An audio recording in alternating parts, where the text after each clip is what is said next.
Yo, what is up, ladies and gentlemen? It's your boy AMJ here today, going to be commentating over a gameplay brought to you by Aries, where he just goes absolute beast mode with this so many streaks, man. This guy deserves some likes. So can we get some likes on this video, please? Some comments. Let's show this man some support. He did a really good job with this. Now today, guys, I wanted to talk to you about something that's been actually becoming very frequent in my area. I stay in Dallas, and I know like a lot of people know about the cases that's been happening in Dallas as far as police brutality go. And it was funny because we actually ended up witnessing something like this firsthand. You see, I had a friend and he drives. He was in his car. We were going to go do some things, and we're just out and about. We're chilling. We're having fun and stuff like that. Now we go back to the school to go pick up one of his friends. And because we had senior release, so you know we had to go back to the school to go get him because he didn't. So we go back to the school to go pick up one of his friends, right? We're on our way back. And when we picked him up, we're leaving the lot when a cop pulled him over and accused him of being a person who was allegedly reported for breaking into people's houses. So we're like, okay, this is some suspicious stuff because we never broke into anybody's house. We were just coming to go pick a friend up, and next thing you know, here goes a cop like, oh, well, now you guys are under arrest because of X, Y, and Z. So it was really weird. Now, the thing that was really fucked up about the case was that, you know, what he ends up doing is he gets my friend out the car. He never read him his rights, you know, the right to remain silent, etc., etc. And it was him, two other cops, and then one of the cops came out the car with a shotgun and pointed it at him. And they were doing some things on the walkie-talkie and stuff behind the police car and stuff like that. And they were messing with his little computer and stuff. And at like 2 minutes of him just being at gunpoint, they finally decided that he was not the person that was reported, and they let him go.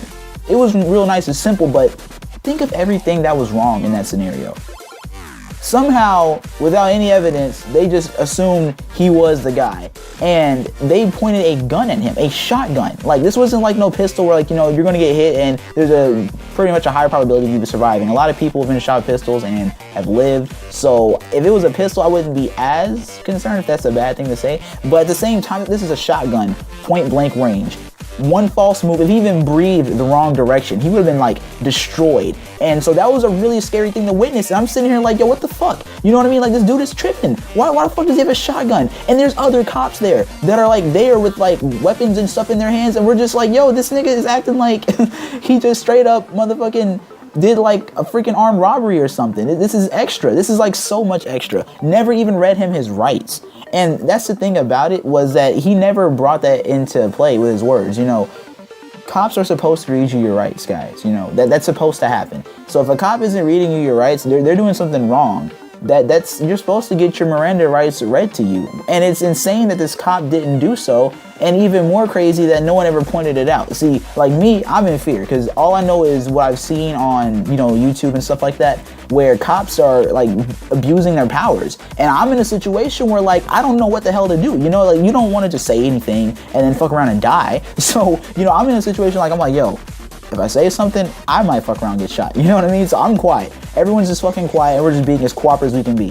For those cops who are out there, who are actually very honest cops, and they do their job the right way, and they're not abusing their powers, it really sucks to know that there's some crooked cops out there giving you guys a bad name. And what's even crazier to me is how people are exploiting the whole police brutality situation as if this is actually a new thing. This has been going on for a while, but at the same time, it doesn't make it okay. I'm actually kind of glad that there's being some light thrown at it, because it seems like a lot of people were almost sheltered from the whole understanding that cops aren't exactly nice to minorities. So it's kind of bad whenever you're a good cop and you do what your job is and you try to protect the people, and you're getting a whole bunch of shit because of the cops that aren't doing their job correctly. And it's just terrible. I don't even know like what cop to trust. It's like when a cop comes at you with a gun, who's gonna protect you from the cop? Like, you call 911 on 911, you know? So it becomes really hard to just like tell in these situations like what cop to trust, what cop not to trust. And it becomes really bad, especially me being a black person. You know, I grew up learning a lot of things before I learned a lot of things. Like, I knew first before I even learned how to like read it like really like fluently.